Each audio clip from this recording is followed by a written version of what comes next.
மனிதன் இரு அம்சங்களில் மற்ற உயிரினங்களிலிருந்து வேறுபடுகிறான்.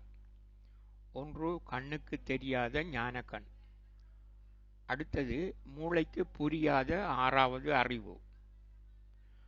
5 புல உறுப்புகள் உள்ளன: கண், நாக்கு, மூக்கு, செவி, சருமம். இவை இருக்கின்றன என எல்லோருக்கும் தெரியும்.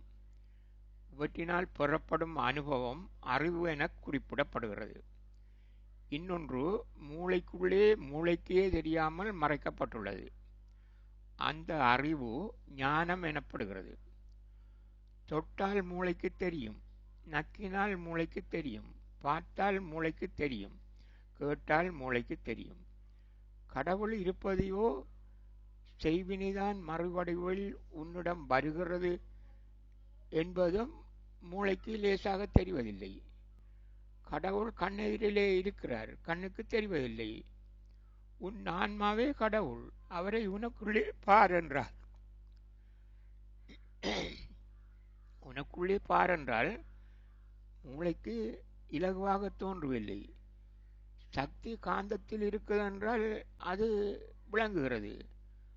உன் மனம் காந்தத்தை விட சக்தி மிக்கதென்றால் அதனை உன் கண்களால் கண்டுகொள்ள முடிவதில்லை. மூளையை ஸ்கேன் செய்து ரிப்போர்ட் கொண்டு வந்தால் அதனை கண்ணால் பார்க்க முடியாவிட்டாலும் ஸ்கேனை நம்புகின்ற மூளைக்கு உனக்குள்ளே ஆறாவது அறிவு ஞானம் மறைந்திருக்கிறது என்றால் நம்ப முடியவில்லை.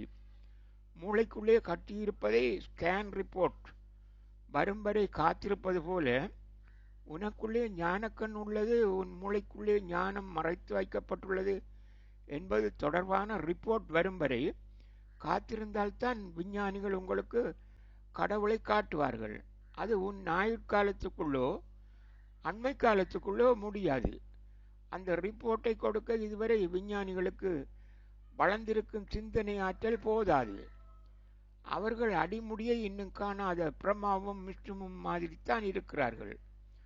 புத்தகங்களையோ போதனைகளையோ மற்றவர் அனுபவங்களையோ அறிந்து கொள்ள முடியாதவர்கள் புதிதாக எதனையும் சாதித்துவிட அவர்கள் ஆயுட்காலம் போதுமானதல்ல என்பதை நம்பினால் நம்பு.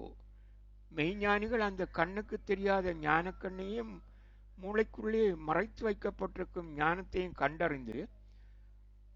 கண்டறிந்தது மட்டுமன்றி அதனை மற்றவரும் அறிய வேண்டும். தங்களைப் போல் இந்த மக்களும் இன்பத்தையும் பேரின்பத்தையும் அடைய வேண்டும்.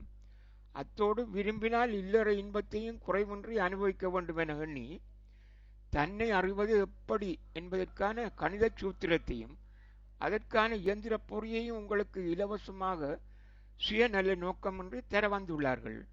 அவர்களே அவதார புருஷர்கள்.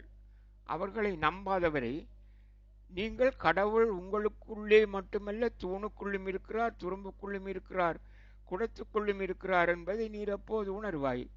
கடவுளே வானம் என்றேன், நீரே கடவுள் என்றேன். குடத்தை உடைத்து பார், குடம் இல்லை, வானம்தான் இருக்கும். நான் என்றாய், நீர் செத்தவின் நீரங்கே, வானம்தான் மிஞ்சி இருக்கும். குடம் உடைந்தால் வானம், நீர் செத்தாலும் வானம், தூண் அழிந்தாலும் வானம், துரும்பு அழிந்தாலும் வானம்தான். வானம்தான் கடவுள். நீர் உன்னை அறிந்தால் யாராகலாம் என்று நினைத்து பார். சிந்தித்து மூளை துருப்பிடித்து போகாமல் பாதுகாத்து மிக பாதுகாப்பாக கடின எலும்புகளுக்கு மத்தியில் பாதுகாத்து வைக்கப்பட்டிருக்கும் மூளைக்குள் இருக்கும் ஞானத்தை வெளிக்கொண்டு வர பார் என்று முத்தியா சுவாமிகள் சுருக்கமாக எனக்கு உணர்த்தியதை சொல்லுகிறேன். கரோலி சப்பு மெண்டி சப்பு.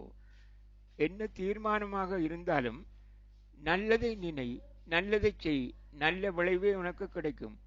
இடையில் உனக்கு தோல்வி துன்பம் வந்தால் சிந்தித்து காரணத்தை உணர்ந்து உன் தீர்மானங்களில் இருந்த பிழைகளை சிந்தித்தறிந்து உன்னை திருத்தி முன்னேறுவதற்கான கருவியாக தற்காலிக தோல்வியையும் துன்பத்தையும் மறந்து உன் நற்செயல்களை தொடர்ந்து செய்.